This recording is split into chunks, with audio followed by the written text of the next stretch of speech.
Will there be peace or war? The fateful question posed by Warren Austin, head of the United States delegation to the UN, set the mood of the world at the century's halfway mark. The seating of Nationalist China's delegate on the Security Council precipitated a clash between the free nations and the Soviet bloc, which only ended with the abrupt departure of Jacob Malek, head of the Red delegation, a blunder they were to regret when the invasion of South Korea by North Korean Reds came up for consideration by the Council. In the absence of Soviet obstruction, the Security Council voted overwhelmingly in favor of armed intervention to protect the Korean Republic. It was the first police action sanctioned against an aggressor by the Parliament of Nations.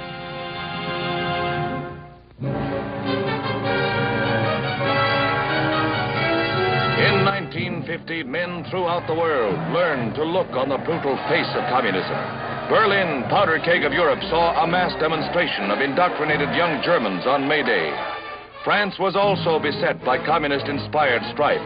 Red Union members adopted violent methods to prevent the unloading of Marshall Plan aid. And across the world in Japan, America's stronghold in the Pacific, the busy commies were at it again. Students went on a rampage in Tokyo with something less than successful results when opposed by Japanese police aided by occupation military police. But far more sinister to Americans was home front communism. Union Square in New York was the backdrop for these scenes of red violence. From their ranks will come the saboteurs, spies, and subversives should World War III be forced upon America. Underlining the menace from within was Valentin Gubichev, who received secret documents from Judith Kaplan, government employee. This Soviet functionary in the United Nations was deported following his conviction.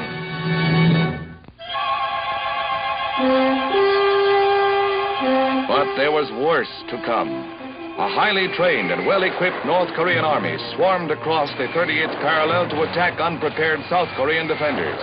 Caught off guard, they were all but overwhelmed until the United Nations took its historic vote to intervene. While the Korean Republicans fought a desperate delaying action, a United Nations police force with General Douglas MacArthur as commander-in-chief was formed. During the early days of UN action, General MacArthur fought a grim defensive battle. His troops outnumbered 3 and 4 to 1. Stubbornly, forces under his command clung to a shrinking beachhead in Southeast Korea, and for months the Allies fought to keep from being driven into the sea. This, a savage war of attrition in which no quarter was given by a foe equipped with the latest Russian armament. It was, in fact, a war of survival to gain time. The cost was high to Americans who bore the brunt under the UN banner. For here they faced an enemy who ruthlessly slaughtered prisoners, many with their arms bound. Scores died before red guns as they stood helpless. Yes, the cost to free men came hideously high as they bought time on the rapidly narrowing perimeter of their defense. In the first months of conflict, casualties mounted with terrifying speed. But 12 nations had rallied to the United Nations banner. High on the list was Canada, which organized a special brigade of crack troops for duty wherever they might be sent by the United Nations. Thousands left for staging areas in the United States before embarking for the Korean front. With help of this kind, plus air contingents and ground forces from other nations, the tide seemed to have turned when a brilliant strategic move was made in the amphibious landing at Incheon, port city of Seoul. Between 35 and 40,000 men were landed behind the enemy's lines in an operation executed without a hitch. Seemingly, the war had reached a turning point as the French troops started an encircling move of the North Koreans. Well armed and equipped, they moved steadily forward toward the Manchurian border under an air cover that hammered incessantly at North Korean supply lines and industrial centers. History may well record that air power spelled the difference between victory and defeat in the opening phases of the struggle. Fair weather and foul, they ranged the skies round the clock, bombing and strafing.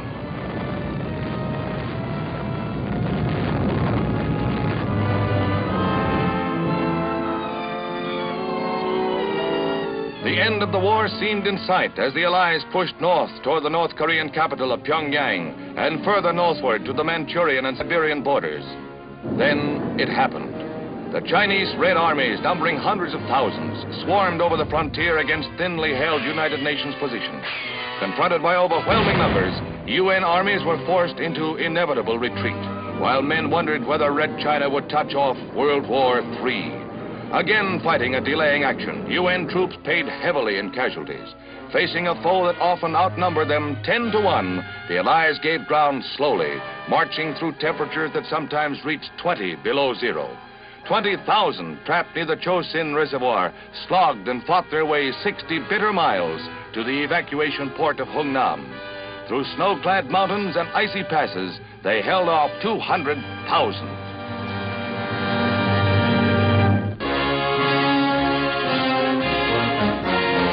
Would the atom bomb be the answer to the Chinese hordes? President Truman said that it was under consideration. On his word alone rested the decision to unleash this awful force.